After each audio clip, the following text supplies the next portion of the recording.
Our addiction to Love Island knows no bounds.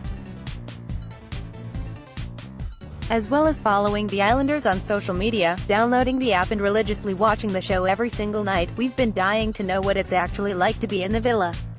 Which is where Katie McDermott comes in. After coming third on Love Island 2016, she has since launched her own cosmetics range and a bikini guide, and spilled all the gossip from inside the house to us. It's juicy. Advertisement. Continue reading below. 1. We had to film multiple takes during the challenges. Most of the time, the challenges are really boring. You have to run out on the stage and bring loads of energy, but in reality it's like 4 p.m., you're really hot and sometimes it's the last thing you want to be doing. It's tiring. There was like a full squad of cameramen and producers, and it was like a reminder that you were on a TV program, too. Dinner was cooked for us every night. We would have food cooked for us at dinner, and producers would come to change our mic batteries. That's why dinner is never filmed or you don't see anyone eating hot food. The food tasted amazing. They used to give us a dessert after every lunch and every dinner, and the cake was unreal, and we could request food if we wanted. ITV2 advertisement. Continue reading below. 3. They don't give you much alcohol, and the villa can actually get very boring. It's actually really boring on the show. You have to entertain yourself for 24 hours a day. At night time, we weren't allowed a lot of alcohol.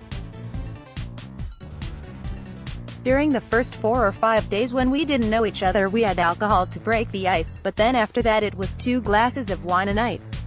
And we were sure it was watered down as well. I don't get that at all. ITV2. 4. There are no clocks in the villa. We didn't even know what day it was. You don't even know what time it is. You're not allowed clocks. You're in your own secluded world. You know nothing. You don't even know what day it is really. We started to figure out the time by where the sun was.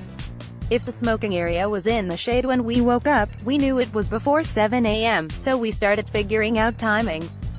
But the days were very long, and the producers never let us sleep in past 9:30 a.m., because that wasn't entertaining. They used to wake us up through speakers. Advertisement. Continue reading below. Advertisement. Continue reading below. ITV2. 5. There were men hidden in the garden with cameras. It was so easy to forget you were being filmed. There were 68 rotating cameras in the house and outside, and they were hidden on the walls. There was also 2 men, one by the kitchen and one by the smoking area, outside, with proper, massive cameras. The whole garden set was fake and set up so they could hide in the furniture with all their equipment. You couldn't see the men, but sometimes we would chat to them and ask, "You alright?" and they would respond by nodding the camera. 6. We had problems with getting texts. We had loads of problems with our phones last year. When we'd get a text and someone shouted, "Text," it would take like 5 minutes for the message from producers to actually come through. It was a nightmare because it took so long to load, and obviously you don't see that on the TV. Advertisement. Continue reading below. There was also a messenger chat between Islanders that you didn't see. We could text each other, and we could also take photos. We were really bad at keeping our phones on us. When you're in a bikini or don't have any pockets, we just left them lying around. So when producers gave you your phone and made you keep it on you, you knew you were getting a text. ITV2. 7. We did our own hair and makeup, but Superdrug sent us products. We had our nails done once the whole time. I was there for 6 weeks. The boys got haircuts twice while we were there. We got our makeup done for the final, which was nice. Superdrug sponsored the show, so they did send us loads of hair masks and face treatments, but other than that, we never had people come in. Advertisement. Continue reading below. Advertisement. Continue reading below. 8.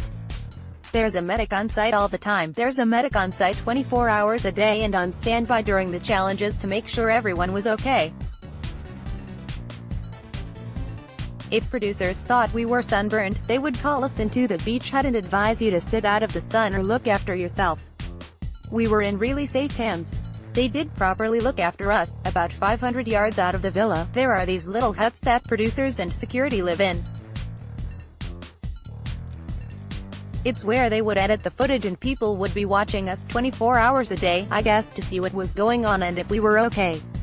And there was security outside in the garden at all times. There were cameramen outside filming all the time too, but you got used to it. Advertisement. Continue reading below. ITV29. You're encouraged to talk about each other and the show. 80% of the time we weren't talking about the show, we were talking about our lives, families, holidays, and yet only the 20% that is Love Island related makes the final edit. If we knew someone who was famous or anyone name dropped anyone, they would be like, stop talking about people. We can't air it.